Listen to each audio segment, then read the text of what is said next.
السلام علیکم ورحمۃ اللہ وبرکاتہ۔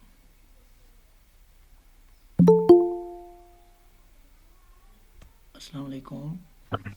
سر وعلیکم السلام۔ آواز آ رہی ہے آپ کو؟ جی سر آ رہی ہے۔ چلیں ٹھیک ہے، کوئی پرابلم تو نہیں ہو رہی؟ نو سر۔ چلیں ٹھیک ہے، چلیں لیکچر سٹارٹ کرتے ہیں کہ السلام علیکم ورحمۃ اللہ وبرکاتہ۔ ہم لوگ یہ اسلامیات کا لیکچر لے رہے ہیں اور ہم نے پہلے 2 لیکچر لے چکے ہیں، وہ آپ لوگوں کو پہلے پتہ ہوگا، اور ان 2 لیکچرز میں ہم نے جو پڑھا تھا اس کا تھوڑا سا خلاصہ آپ کو پیش کر دیتا ہوں کہ پہلے لیکچر میں ہم نے پڑھا تھا کہ اللہ جل شانہ نے یہ کائنات کو جب وجود دیا تو اس وجود کے وقت اللہ جل شانہ نے کچھ احکامات انبیاء کرام کے ذریعے سے اپنے بندوں تک پہنچائے۔ بندہ انسان جو ہے نا اس کائنات میں آ گیا اور اللہ جل شانہ نے کائنات کو وجود بخشا، تو اللہ ہی بہتر جانتے تھے کہ میں نے اس کائنات کو کس طریقے سے چلانا ہے، تو وہ قانون اللہ جل شانہ نے پھر انبیاء کرام کے ذریعے سے انسانوں تک پہنچائے۔ انبیاء کرام کی ضرورت کیوں پڑی تھی وہ میں نے آپ کو بتا دیا تھا، اور پھر اس کے بعد میں نے آپ سے ڈسکس کیا تھا کہ انبیاء کرام کی ترتیب کیا تھی، یعنی اللہ جل شانہ نے جب انبیاء کرام کو انسانوں کے پاس بھیجا تو ان انبیاء کرام کی ترتیب کیا چل رہی تھی، وہ ترتیب میں نے آپ کو پہلے بتائی تھی، اور ترتیب کے بعد پھر میں نے آپ سے جو چیز ڈسکس کی تھی کہ قرآن پاک جو ہے بنی نوع انسانی کے لیے، مکمل انسانیت کے لیے ایک مکمل ضابطہ حیات ہے۔ اس میں وہ تمام قوانین ملتے ہیں جو انسان کی ترقی کے لیے اور انسان کی رہنمائی کے لیے کافی ہیں۔ اگر ہم لوگ صرف اسی قرآن پاک کی جو بھی تعلیمات ہیں انہی کو لے کے ہم چلتے جائیں تو ہم لوگوں سے ترقی کہیں بھی دور نہیں ہے۔ میں نے کچھ مثالیں بھی آپ کے سامنے شیئر کی تھیں، کہ مثالیں دی تھیں کہ غیر جو مسلم ممالک ہیں یا یورپی ممالک ہیں انہوں نے مسلمانوں کی ہی تعلیمات پر عمل کر کے انہوں نے ترقی کی ہے، جبکہ ہم نے مسلمانوں کا جو عروج اور زوال آیا تھا، ہم نے جو کیا تھا وہ کیا کیا تھا کہ مسلمانوں کے عروج اور زوال کی کہانی علامہ اقبال رحمۃ اللہ علیہ اللہ تعالیٰ کی زبانی کچھ یوں بیان کرتے ہیں کہ وہ زمانے میں معزز تھے مسلمان ہو کر اور تم خوار ہوئے تارک قرآن ہو کر۔ اس کا مقصد کیا ہے کہ زمانے میں جو لوگ معزز تھے نا انہوں نے قرآن کو ہی اپنایا تھا، قرآن پر ہی عمل کیا تھا، اور قرآن پر عمل کرنے کے ساتھ ساتھ ان کو اللہ جل شانہ نے وہ بلندیوں تک پہنچایا جو انسان سوچ بھی نہیں سکتا۔ جس طرح سے لگا لیں میں نے آپ کو جو ہے نا یہ باتیں بھی ڈسکس کی کلاس میں جی۔ سر وہ ہماری کلاس میں ہے ہیرا، اس کو الاؤ کریں، وہ اس نے کلاس جوائن کرنی ہے تو الاؤ نہیں ہو رہا۔ چلو ٹھیک ہے، میں دیکھتا ہوں۔ جی سر۔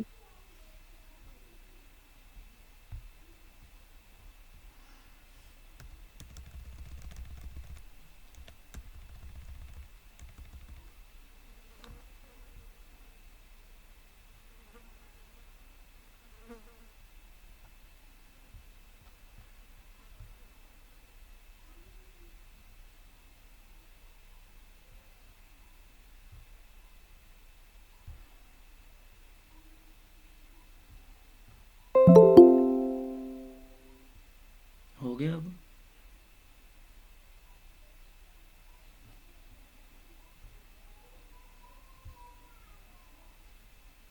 جی سر ہو گیا ہے شاید، میں پوچھتی ہوں۔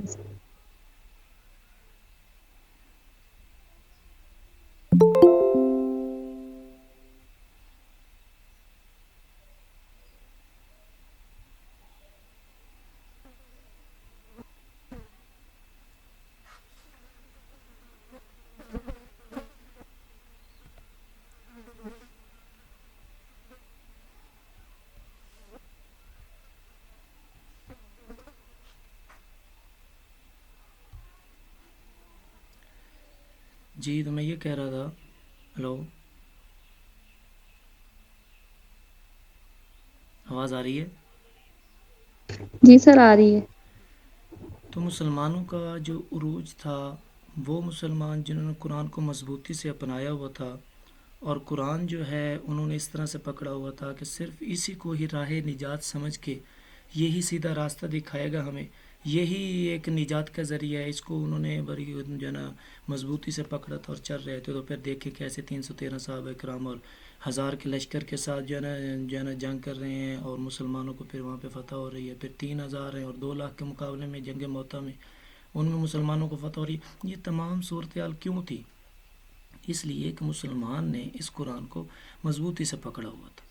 ماہر دینیات اس بات کو یوں واضح کرتے ہیں کہ اسلام ایک مکمل اور ترقی یافتہ دین ہے جو اسلام کے تمام ممالک معاملات میں درست سمت میں رہنمائی فراہم کرنے میں بھرپور صلاحیت رکھتا ہے. اگر ہم اس قرآن کو ہی مکمل طریقے سے جس طریقے سے اللہ جل شانہ نے اور آپ صلی اللہ علیہ وآلہ وسلم نے اس پر عمل کرنے کے لیے جو ترتیبات اور جو اس طریقے سے اس پر عمل کرنا ہے وہ جو طریقے بتائے ہیں انہی طریقوں کو اگر ہم لوگ لے لیں تو اللہ جل شانہ ہمیں وہی ترقیاں دیں گے وہی انعامات دیں گے جو پہلے صحابہ کرام کو اللہ جل شانہ دے چکے تھے. تو اس کے بعد ہے کہ قرآن کو سمجھنا اللہ جل شانہ نے آسان کر دیا. اب ہمیں قرآن تو مل گیا نا, اب قرآن پر ہم لوگوں نے سمجھنا کس طرح سے. اللہ جل شانہ خود فرماتے ہیں کہ قرآن پاک سمجھنے کے لیے بالکل آسان ہے, اس میں مشکل کسی چیز کی نہیں ہے. اس کی دلیل میں آپ لوگوں کو کچھ آیات سے دیتا ہوں کہ اللہ جل شانہ فرماتے ہیں سورہ بقرہ کی 99 آیت نمبر ہے کہ ہم نے تمہاری طرف ایسی آیات نازل کی ہیں جو صاف صاف حق کا ظاہر کرنے والی ہیں, یعنی حق کو مکمل طور پہ وہ ظاہر کرنے والی ہیں. اور دوسری جگہ پہ فرمایا کہ بلا شبہ ہم نے اس قرآن کو نصیحت کے لیے آسان بنا دیا, پھر ہے کوئی نصیحت قبول کرنے والا. تیسری جگہ پہ فرما دیا اللہ تعالیٰ نے بہترین کلام اتارا ہے, ایک ایسی کتاب جس کے تمام اجزاء ہم رنگ ہیں اور جس میں بار بار مضامین دہرائے گئے ہیں. اسے سن کر ان لوگوں کے رونگٹے کھڑے ہو جاتے ہیں جو اپنے رب سے ڈرنے والے ہیں. سورہ زمر میں اللہ جل شانہ فرمایا. اب دیکھیں یہ اللہ جل شانہ فرما رہے ہیں کہ سمجھنے کے لیے بالکل آسان ہے. ہم لوگ اس کو اگر فالو کریں گے تو ہمارے لیے ترقی کوئی بھی دور نہیں ہے. یہ جو پریشانی اور مصیبتیں وغیرہ ہیں یہ اسی لیے ہیں ہمارے اوپر اللہ کا یہ عذاب آیا ہوا ہے قسم کا کہ ہم لوگ اس کو سمجھ نہیں سکتے, ہم لوگ اس کو سمجھ نہیں رہے. اور سمجھنے کے بعد اگر کسی کو سمجھ آ گئی تو وہ عمل نہیں کر رہا ہے. جب عمل نہیں کر رہے تو پھر اس لیے ہمارے لیے یہ مصیبتیں اور یہ ترقی سے ہم لوگ بہت زیادہ دور ہوتے جا رہے ہیں. تو میں گزارش یہ کر رہا تھا کہ قرآن پاک کو سمجھنا اللہ جل شانہ نے انتہائی آسان کر دی ہے. تو اب ہم پڑھتے ہیں اس کی ترجمہ و تفسیر کہ ہم لوگوں نے جب قرآن پاک کو ایک سمجھنا ہے, ایک طریقہ اختیار کرنا ہے کہ ہم لوگ قرآن پاک کو کس طریقے سے سمجھ سکتے ہیں, تو پھر ہم لوگ یہ سمجھتے ہیں قرآن پاک.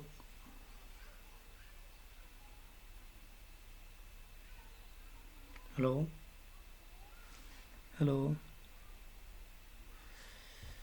جی سر. آواز آ رہی ہے؟ جی سر آ رہی ہے, لیکن وہ ہیرا کا ابھی بھی نہیں ہوا, وہ کہہ رہی ہے کہ نہیں جوائن ہو رہی,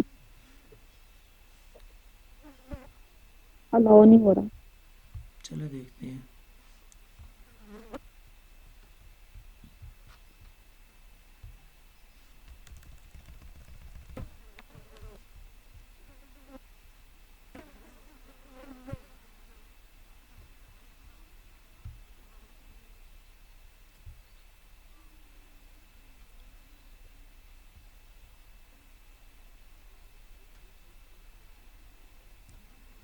جی تو اب ہم لوگ ترجمے کی طرف چلتے ہیں کہ قرآن پاک کو سمجھنا بھی تو ہے نا. ان میں سب سے پہلے ہم سورہ فاتحہ کو لے رہے ہیں کہ سورہ فاتحہ کے اندر اللہ جل شانہ نے کیا احکامات ارشاد فرمائے ہیں اور کیا مفسرین نے ان کی تفسیر بیان کی ہے, وہ تمام چیزیں ہم لوگ یہاں پہ ڈسکس کریں گے. تو اس میں یہ ہے کہ میں نے آپ کو یہ ایک تو یہ جو قرآن پاک کا ترجمہ ہے ہر ایک لفظ دیا ہوا ہے اور اس لفظ سے پہلے اکٹھی آیت لکھی ہوئی ہے, پھر ہر ایک لفظ الگ الگ دیا ہوا ہے, پھر ہر الگ الگ لفظ کے نیچے جو ہے اللہ جل شانہ نیچے جو ہے انہوں نے اس کا ترجمہ بھی دیا ہوا ہے.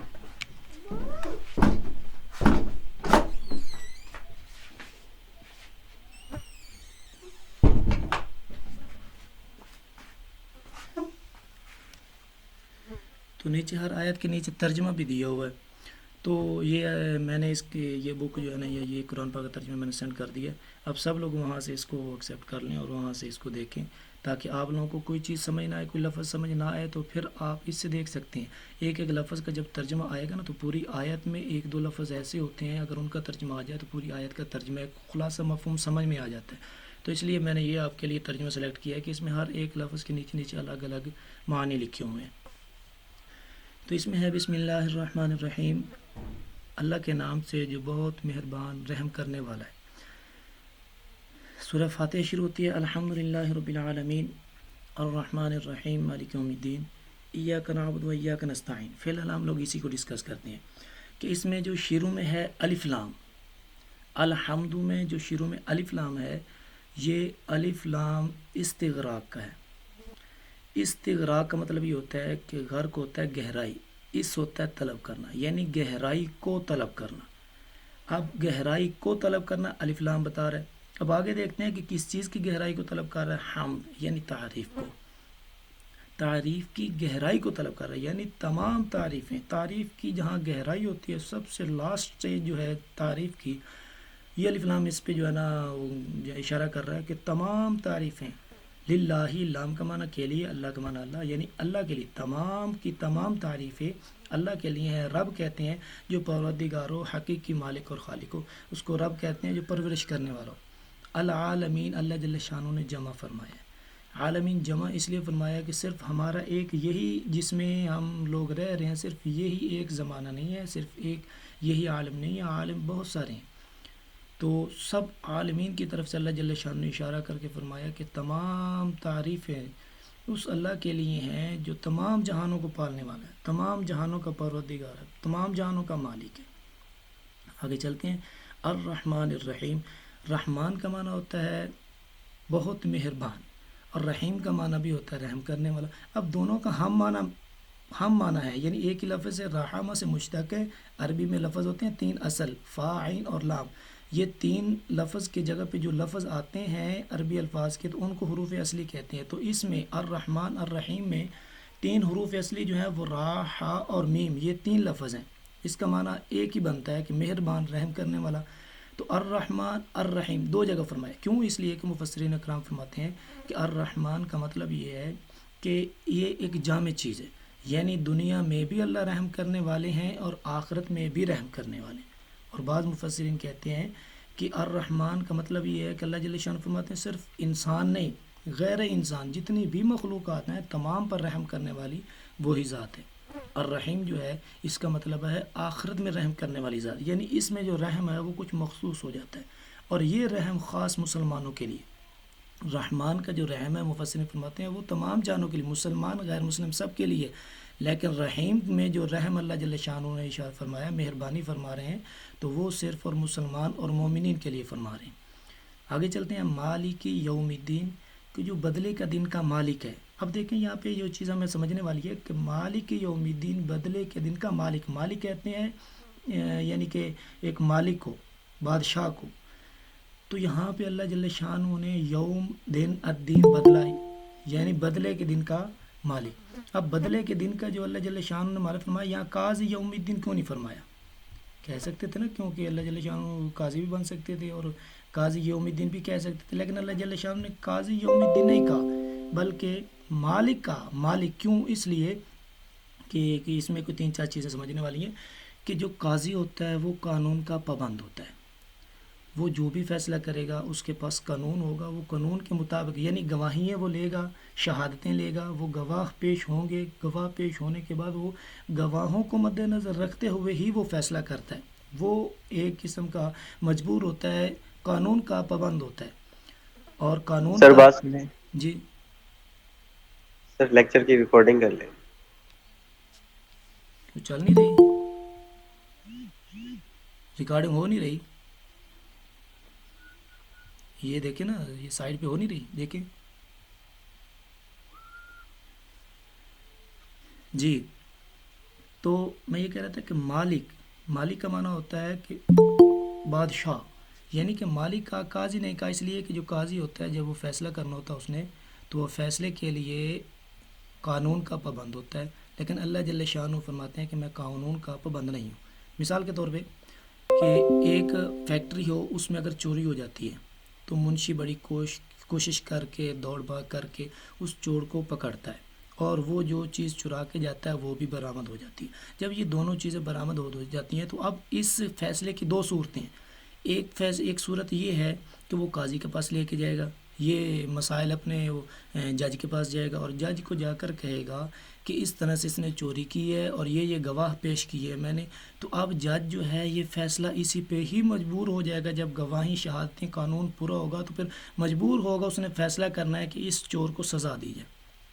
لیکن اگر یہی معاملہ وہ جج کے پاس یا قاضی کے پاس نہ لے کے جائے بلکہ یہی معاملہ وہ اس فیکٹری کے مالک کے پاس لے کے جاتا ہے، تو وہ مالک چاہے 3 گھنٹے اس کی جو ہے نا تفتیش کرے یا 3 دن لگا کر تفتیش کرے، اگر وہ کہہ دیتا ہے کہ جاؤ میں نے اس کو چھوڑا، سزا نہیں دی، تو وہ مالک ہوتا ہے، وہ اس پر جو ہے نا اب منشی یہ نہیں کہہ سکتا کہ آپ کے پاس قانون یہ تھا کہ آپ نے جو ہے نا اس کی ساری گواہیں اور شہادتیں آپ کے پاس موجود تھیں، لیکن آپ نے گواہیں اور شہادتیں موجود ہونے کے باوجود آپ نے فیصلہ صحیح نہیں کیا، آپ کو سزا دینی چاہیے، یہ منشی نہیں کہہ سکتا۔ کیوں؟ اس لیے کہ وہ مالک ہے، چوری اسی کی ہوئی، وہ مالک ہے، وہ جانتا ہے کہ میں نے کیا کرنا ہے، اس کو منشی اب کچھ نہیں کہہ سکتا۔ اسی لیے اللہ نے فرمایا مالک یوم الدین، کے بدلے کا دن، جس دن تمام انسانیت نے، تمام کائنات کے لوگوں نے، جانداروں نے میرے پاس حاضر ہونا ہے، تو اس حاضر ہونے کے وقت اے مومن تم مالک مجھے سمجھ کے آنا، مجھے قاضی اور جج سمجھ کے نہ آنا۔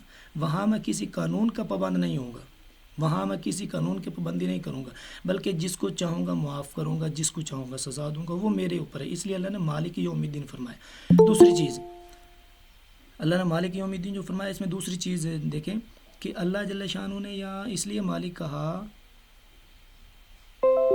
کہ جو ایک مرتبہ اگر کوئی چوری ہو جاتی ہے اور اس جو چور ہوتا ہے اس کو وہ جج سزا سنا دیتا ہے، یا سزا سنانے کے بعد اس کی سزا مکمل ہو جاتی ہے، بری ہو جاتا ہے، باعزت بری کر دیتے ہیں، اب آپ بری ہو گئے۔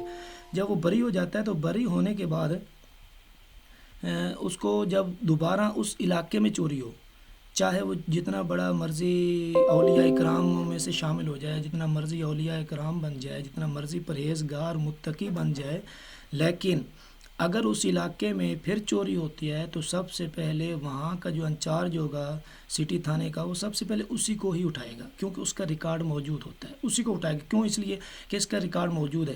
اب وہ یہ نہیں کہہ سکتا کہ میں نے چوری کی نہیں ہے، آپ نے مجھے کیسے اٹھا لیا، تو وہ کہیں گے اگرچہ آپ نے چوری نہیں کی لیکن آپ کا ریکارڈ ہمارے پاس موجود ہے، اگر آپ نے چوری نہیں کی تو ہمارے ساتھ تعاون کرے تاکہ ہم چور کو پکڑ سکیں، تو وہ اس کو اٹھا کے لے جاتے ہیں۔ یہ ہوتا ہے قاضی کا فیصلہ۔ لیکن اللہ کا فیصلہ کیا ہوتا ہے کہ اللہ جل شانہ فرماتے ہیں جب میں معاف کر دیتا ہوں نا تو فرشتوں کو کہتا ہوں کہ آپ اس کے سارے گناہ بخش جو ہے بالکل ریز کر دیں، مٹا دیں، ختم کر دیں، اور اس کے بعد وہ جس جگہ پہ گناہ کرتا ہے اس جگہ کو بلا دیا جاتا ہے، وہاں جو درخت، چرند پرند، جو چیزیں گواہ اس کے بنتی ہیں، اس زمین کے ٹکڑے کو اور اس کے اوپر جو بالکل آسمان کے اوپر، اس کے اوپر آسمان کا ٹکڑا ہوتا ہے، اس کو اللہ سب کو بلا دیتے ہیں۔ اللہ جل شانہ فرماتے ہیں کہ میں مالک ہوں، ان تمام چیزوں کو بلا دیتا ہوں اور میں آپ کا ریکارڈ بالکل صاف کر دیتا ہوں۔ یہ نہیں ہے کہ دوبارہ گناہ کریں گے اور میں آپ کو یہ ایک قسم کا یعنی کہ تانا دوں گا کہ آپ نے فلاں گناہ کیا تھا پھر ویسے گناہ کر رہے ہیں، نہیں۔ اللہ نے کیا فرمایا کہ مالک، میں مالک ہوں، میں قاضی نہیں ہوں۔ مالک جو میں ایک مرتبہ معاف کر دیتا ہوں پھر اس کے متعلق نہیں پوچھتا، وہ معاف ہو چکا۔ تو آگے چلتے ہیں۔ مالک یوم الدین، اللہ نے فرمایا مالک یوم الدین، میں مالک ہوں ہر چیز کا، قاضی جج نہیں ہوں، میں قانون کا پابند نہیں ہوں، بلکہ میں مالک ہونے کی حیثیت سے بدلے کے دن جو فیصلہ کروں گا وہی فیصلہ میرا مانا جائے گا، کوئی اعتراض کرنے والا نہیں ہوگا۔ آگے ایاک نعبد و ایاک نستعین، ایاک، پھر اب وہ سب سے پہلے نماز میں جب انسان کھڑا ہوتا ہے سب سے پہلے اللہ کی تعریف ہو رہی ہے کہ تمام تعریفوں کا مالک وہی، تمام جہانوں کا رب ہے، اور پھر وہ بہت مہربان رحم کرنے والا ہے، بدلے کا دن کا مالک۔ اللہ کی تعریف ہو گئی۔ اللہ فرماتے ہیں کہ اس نے، حدیث میں آتا ہے کہ اللہ فرماتے ہیں اس نے میری تعریف کی، مجھے راضی کر لیا، اب یہ کیا مانگنا چاہتا ہے فرشتوں کے سامنے اعلان کرتے ہیں، تو پھر اس وقت انسان کہتا ہے ایاک نعبد، کیا اللہ ہم تیری ہی عبادت کرتے ہیں۔ اللہ اور خوش ہوتے ہیں کہ کیا بات ہے، یہ شخص میری ہی عبادت کر رہا ہے، میری تعریف کرنے کے بعد اپنی عاجزی ظاہر کر رہا ہے۔ جب آپ صلی اللہ علیہ وآلہ وسلم معراج پہ گئے نا تو اللہ جل شانہ نے جو ہے نا بطور کیا کہتے ہیں اس کو، ایک شوق کے لیے اور محبت کے لیے پوچھا کہ اے نبی میرے لیے کیا لائے ہو۔ ایک مہمان جاتا ہے نا کسی کے پاس تو میزبان پوچھتا ہے کہ میرے لیے کیا لائے ہو، اللہ بڑی محبت سے پوچھ رہے ہیں آپ صلی اللہ علیہ وآلہ وسلم سے کہ اے میرے نبی میرے لیے کیا لائے ہو۔ اس وقت اللہ آپ صلی اللہ علیہ وآلہ وسلم خاموش رہے۔ تھوڑی دیر کے بعد پھر اللہ نے پوچھا، پھر حضرت آپ صلی اللہ علیہ وآلہ وسلم نے فرمایا کہ اے اللہ جل شانہ میں آپ کے پاس وہ چیز لے کے آئے ہوں، وہ چیز لے کے آئے جو تیرے خزانوں میں بھی نہیں ہے. اگرچہ اللہ جانتے تھے، لیکن اس کے باوجود اللہ آپ صلی اللہ علیہ وآلہ وسلم کو تسلی دینے کے لیے، کیونکہ اسی جب معراج ہوا اسی سال جو ہے ابو طالب کی وفات ہوتی ہے، اور اسی سال جو ہے نا حضرت خدیجہ رضی اللہ تعالیٰ عنہ کی وفات ہوتی ہے. تو اللہ آپ صلی اللہ علیہ وسلم کو تسلی دینے کے لیے اپنے عرش پہ بلاتے ہیں، اپنا دیدار کرواتے ہیں، سامنے بٹھاتے ہیں. پھر اللہ جو ہے نا مزید ان کو یعنی کہ تسلی دینے کے لیے پوچھتے ہیں کہ وہ کیسے، کون سی چیز ایسی ہے جو تو میرے پاس نہیں ہے اور تو لے کر آیا. تو اس وقت آپ صلی اللہ علیہ وآلہ وسلم فرمایا التحیات للہ والصلوات، میں تمام عاجزی والی عبادتیں لے کر آیا ہوں، یعنی میں عاجزی لے کر آیا ہوں، عبدیت لے کر آیا ہوں. یہ عبدیت، یہ عاجزی تمہارے خزانے میں نہیں ہے، کیونکہ اللہ تو وحدہ لا شریک ہے، اس کے خزانے میں عاجزی ہے ہی نہیں. تو پھر اللہ جل شانہ بڑے خوش ہوئے. جب نمازی نماز میں ایاک نعبد، ہم تیری ہی عبادت کرتے ہیں، اللہ فرماتے ہیں کہ میری ہی عبادت کرتا ہے، مانگ کیا مانگنا چاہتا ہے تجھے عطا کیا جائے گا، مانگ کیا چیز مانگنا چاہتا ہے تجھے دی جائے گی، کس چیز کی تو طلب رکھتا ہے تجھے دی جائے گی. اس وقت وہ کہتا ہے ایاک نستعین، کہ ہم تیری ہی مدد چاہتے ہیں ہر کام میں. جہاں مشکل ہوگی اے اللہ تیری مدد چاہیں گے، جہاں مشکلات پیش آئے گی تیری مدد چاہیں گے، جہاں ہم لوگ پھنس جائیں گے نکلنے کا راستہ تجھ سے مانگیں گے، تاکہ ہم جہاں بھی پھنسیں گے اے اللہ نستعین، مدد تجھ سے ہی چاہیں گے. تو یہ ان آیات کی تفسیر کی، اور ترجمہ ایک مرتبہ پھر سن لیں کہ تمام تعریفیں اللہ کے لیے ہیں جو تمام جہانوں کا پروردگار ہے، مہربان رحم کرنے، بہت مہربان رحم کرنے والا ہے. مالک یوم الدین، بدلے کا دن کا مالک ہے. ایاک نعبد و ایاک نستعین، ہم تیری ہی عبادت کرتے ہیں اور تجھ سے ہی مدد طلب کرتے ہیں. اب اس کے بعد ہے اہدنا الصراط المستقیم، کہ اللہ کہتے ہیں کہ مدد بھی مجھ سے طلب کرے گا، اور کیا مانگنا چاہتا ہے، میں بہت خوش ہوا، اور کیا مانگنا چاہتا ہے مانگ. پھر جو ہے نا نمازی کہتا ہے اہدنا الصراط المستقیم، ہمیں وہ راستہ صراط مستقیم سیدھا راستہ دکھا. اہدی راستے کو کہتے ہیں، اور صراط بھی راستہ، اہدی کہتے ہیں سیدھا، صراط کہتے ہیں راستہ، المستقیم کا معنی بھی سیدھا ہوتا ہے، یعنی اے اللہ سیدھا راستے کی طرف ہماری رہنمائی فرما. سیدھا راستہ کون سا سیدھا راستہ؟ مزید تسلی کے لیے صراط الذین انعمت علیہم، ان لوگوں کا راستہ جن پر تو نے انعام کیا، یعنی وہ لوگ جن پر تم نے انعام کیا، اور وہ لوگ جن پر آپ نے انعامات کی بارش کی، ان لوگوں کا راستہ ہم چاہتے ہیں. کیوں؟ جو انعامات ان پہ ہوئے وہی انعامات ہم پر بھی ہوں، جو انعامات کے وہ مستحق ٹھہرے وہی انعامات ہم، اسی انعامات کا ہم بھی مستحق ٹھہریں. تو یہ تمام جو انعامات ان پہ کیے گئے ہیں کہ اے اللہ ہم بھی چاہتے ہیں کہ یہ انعامات جو ہیں، یہ آپ نے جو انعام نازل کیے ان لوگوں پہ، وہی انعامات ہم پر بھی ہو جائیں. وہ راستہ اگر اختیار کر لیں تو اے اللہ تجھ سے طلب کرتے ہیں، جو چیز مدد طلب کرتے ہیں سب سے پہلی چیز یہی طلب کرتے ہیں کہ انعام یافتہ لوگوں کا راستہ ہمیں عطا فرما. اب انعام یافتہ لوگ کون سے ہیں؟ تو انعام یافتہ لوگ انبیاء اکرام، صدیقین، شہداء اور صالحین. انبیاء اکرام کے متعلق آپ لوگ جانتے ہیں کہ اللہ جل شانہ کی طرف سے سلسلہ نبوت جو سٹارٹ کیا گیا حضرت آدم علیہ السلام سے لے کے، اور آپ صلی اللہ علیہ وآلہ وسلم تک مہر نبوت لگا دی گئی کہ یہاں پہ اس کے بعد منصب نبوت پر کوئی نبی فائز نہیں کیا جائے گا. تو یہ انبیاء اکرام تھے. صدیقین جو ہر وقت سچ بولتی ہیں. اب صدیقین کا سے مطلب یہ نہیں ہے کہ وہ زبان سے سچ بولتے ہیں، بلکہ وہ صدیقین کہتے ہیں کہ جو اندر سے بھی سچ بولتا ہو، عمل سے بھی سچ بولتا ہو، زبان سے بھی سچ بولتا ہو. یعنی زبان سے اس کا جو اقرار کر رہا ہے دل میں بھی وہی ہو، زبان سے جو کہہ رہا ہے اس کے اعمال میں بھی وہی ہو. اگر زبان سے وہ کہہ رہا ہے کہ نماز ادا کریں، کسی کو حکم دے رہا ہے، کسی کو واعظ کر رہا ہے، نصیحت کر رہا ہے کہ نماز پڑھیں، اب صدیق یہ کہنے والا صدیق تب ہوگا کہ جب اس کی اندر یعنی دل میں بھی یہی ہوگا کہ میں نے بھی نماز پڑھنی ہے، اور عمل سے بھی ظاہر ہو کہ یہ بھی نمازی پرہیزی بندہ ہو. تو اس کو صدیقین کہتے ہیں جس کا زبان، دل اور جسم سب ایک ہی چیز کے پر فائز ہیں اور ایک ہی چیز بول رہے ہیں، اور پوری زندگی کا یہی مقصد اس کا ہو کہ جو زبان سے کہے گا دل میں وہی ہو، جو دل میں ہو عمل بھی وہی ہو. تو شہداء کہتے ہیں کہ جو اللہ کے راستے میں شہید ہوتے ہیں. اب شہداء کی بھی بہت ساری قسمیں ہیں، اور یہ پھر انشاءاللہ کبھی ٹائم ملا تو آگے. صالحین، صالحین جو نیک آدمی ہوتے ہیں، صالح اللہ جل شانہ کو راضی کرنے والے ہوتے ہیں، ان کو صالحین کہتے ہیں. تو یہ 4 قسم کے لوگ ہیں جو انعام یافتہ ہیں. انبیاء اکرام، اے اللہ جو انبیاء اکرام پر تو نے انعامات نازل کیے اسی چیز کی ہم طلب کرتے ہیں، مدد تجھ سے مانگتے ہیں، تو وہی انعامات ہمیں بھی عطا فرما. اے اللہ صدیقین پر تو نے انعام نازل فرمائے، وہ انعامات کا ہم مطالبہ کرتے ہیں، ہمیں عطا فرما. شہداء، صالحین پر جو آپ نے انعام کی، انعامات نوازے اور انعامات کی بارش کی، وہی انعامات ہم بھی چاہتے ہیں، وہ ہمیں بھی عطا فرما. اور پھر اللہ جل شان فرماتے ہیں کہ یہ تو انعام ہی مانگتا جا رہا ہے، کسی چیز سے شر بھی مانگ لے، پھر انسان جب نماز میں کھڑا ہوتا ہے کہتا ہے غیر المغضوب علیہم ولا الضالین، غیر نہیں مغضوب غضب کیا گیا، علیہم ان پر، ولا الضالین اور وہ گمراہ ہوئے، یعنی کہ اللہ جل نے پھر اب مغضوب یعنی اے اللہ جن پر تیرا غصہ ہے، جن سے تو ناراض ہے، اور وہ کیوں ناراض ہے کہ جو اپنے سیدھے راستے پہ نہیں تھے، راستے سے بھٹک گئے تھے، سیدھے راستے پہ نہیں تھے، اے اللہ ان سے ہمیں بچا لے، ان سے ہمیں محفوظ رکھ، ویسا نہ بنا جیسے وہ لوگ تھے جن پر تیرا غصہ تھا یا جو راہ سے بھٹک گیا، اللہ ہمیں راستہ بھی سیدھا دکھانا، اور وہ لوگ جو راستہ بھٹک گئے تھے ان کے جو آپ کے عذابات سے ان سے بھی ہمیں جو ہے نا محفوظ فرما۔ اور مغضوب لوگ کون ہیں؟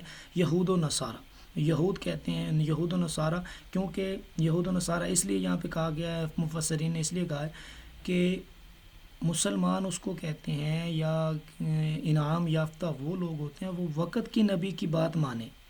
اب وہ اپنے وقت میں تو یہود بھی سچے تھے، مسلمان تھے، اپنے وقت میں نصارہ بھی سچے تھے، لیکن اب وقت آپ صلی اللہ علیہ وآلہ وسلم کا آ گیا ہے، اب نبوت کا زمانہ آپ صلی اللہ علیہ وآلہ وسلم کا آ گیا، تو اب وہ لوگ گمراہ سمجھے جائیں گے، مغضوب اللہ کے غضب شدہ سمجھے جائیں گے۔ کیوں؟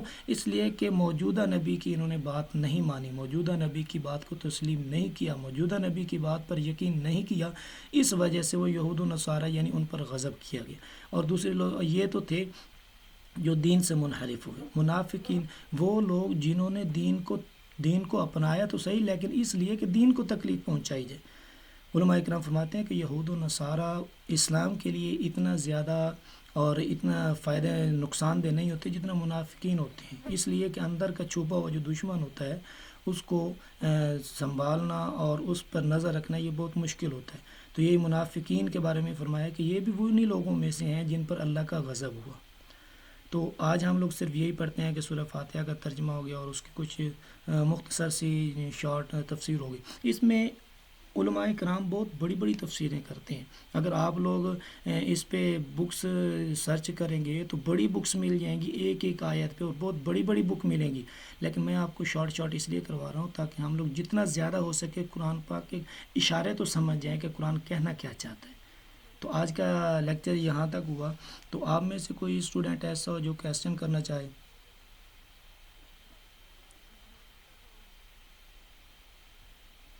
جی، کسی کو کوئی بات سمجھ نہ آئی ہو؟ کوئی نہیں ہے؟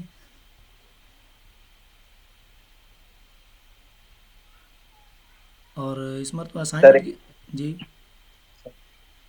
ایک آیت ہے ایاک نعبد و ایاک سمجھ نہیں آ رہی، کیا آ رہی ہے؟ کون سی آیت کہہ رہے ہیں؟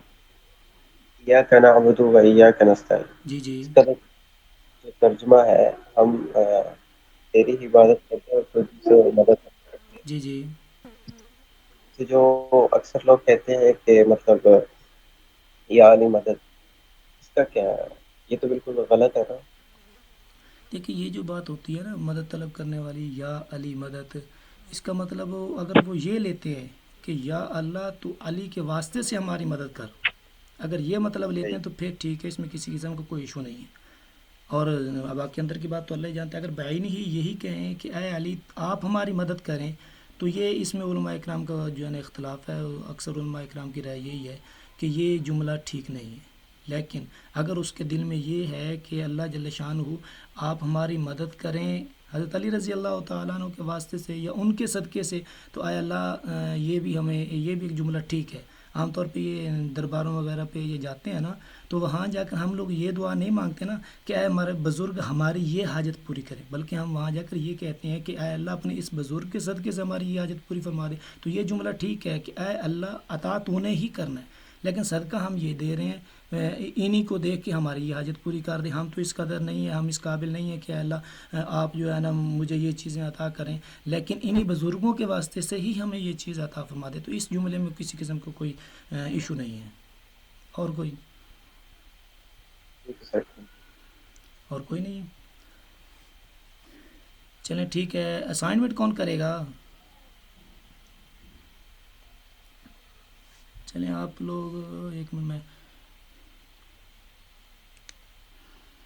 آپ لوگوں نے مجھے ڈیٹ شیٹ بھیجی تھی نا، یہ اس کی اٹینڈنس شیٹ،